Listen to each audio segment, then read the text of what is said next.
Have you ever noticed that the reward for being a reliable, helpful professional is usually just more work? Someone catches you in the hallway or sends you an email with a quick request. Maybe it's a new case that only you can handle, or a committee that really needs your expertise. And because you care and because you're a helper by nature, you say yes. It feels good in the moment. You've solved their problem. You've been the hero and you've avoided that awkward tension of saying no. But then 2 weeks later, the yes hangover sets in. You're staring at your computer at 6:30 p.m., facing down a mountain of documentation, realizing that by saying yes to that one extra thing, you've effectively said no to your own dinner, no to your kids' bedtime, and no to the quality of the work you're already doing for your current clients. We think overcommitting is a virtue. We think it makes us better at our jobs. But the truth is, saying yes too quickly is actually the biggest disservice you can do to the people you're trying to help. Today, we're going to talk about the capacity trap. I'm going to show you why your future self keeps betraying you and how to start protecting your time so you can actually show up for the people who are needed you most without falling behind. So the first question we need to ask is, why do we keep doing this to ourselves? Why is it so hard to see the problem with saying yes in the moment? It's because of a glitch in how our brains process time. When someone asks you to do something right now, you feel the immediate weight of it. But when someone asks you to do something 3 weeks from now, your brain treats that like some infinite amount of time resource. We fall into what I call the superhero illusion. We imagine our future self as this idealized version of us who finally has their life together. We think, oh, by the 25th, I'll be caught up on all my notes and documentation. I'll be more organized. I'll have all this extra energy. But the reality is that your future self is just you. They're going to be just as tired, just as busy, and just as human as you are right now. When you say yes to a commitment that's 3 weeks away, you aren't actually creating more time. You're just pre-ordering more stress. You're borrowing from a bank account that is already overdrawn. In the helping professions, we often view our time as elastic. We think we can just stretch a little further, stay a little later, or skip on one more lunch. But time is a zero-sum game. Every yes you give to a new shiny project is a silent no to something you've already committed to. If your bucket is already full, adding more water doesn't make the bucket bigger. It just makes the water spill over onto the floor and makes a big mess. And usually the first things to spill over are your documentation, your focus, and your time with your family. If we want to stop the spillover, we have to break the habit of reflexively saying yes before we have a chance to consider whether or not we should say yes. We have to move away from making decisions based on social pressure and start making them based on our actual capacity.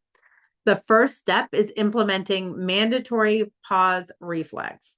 Your new role is simple. You never say yes in the hallway, and you never say yes the moment an email hits your inbox.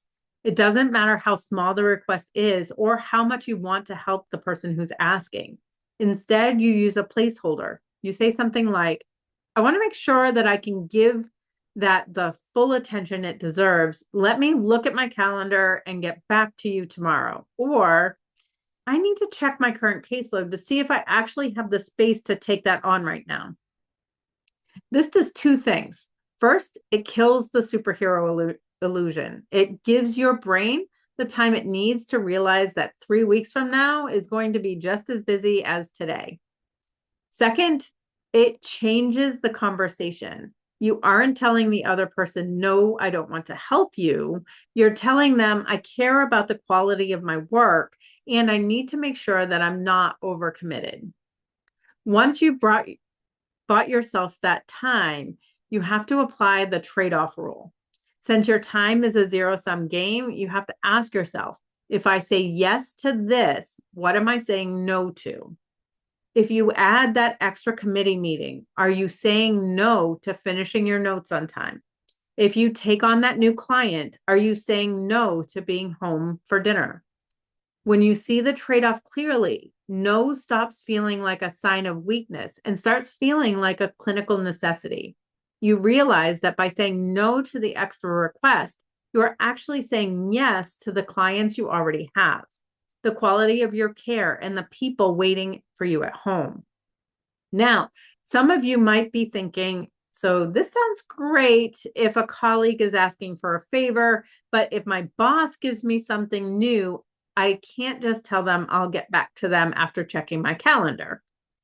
When your supervisor asks you to take on something new and your bucket is already at the rim, you can try a more collaborative approach.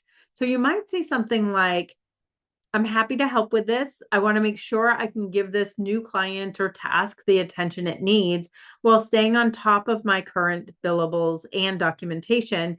Could you help me look at my current schedule to see where we can best fit this in? This subtle shift does something incredible.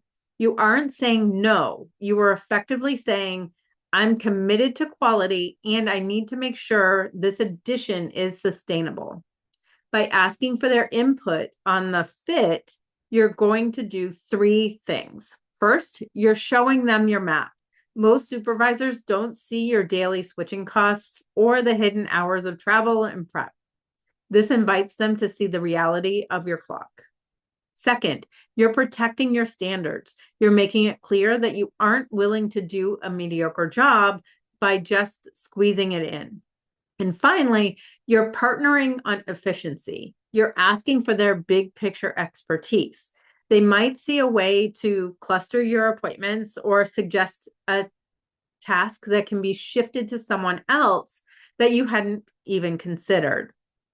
When you treat your capacity as a fixed professional resource, you stop being a yes man and start being a strategist. You're ensuring that the agency gets your best work and you get to keep your evenings.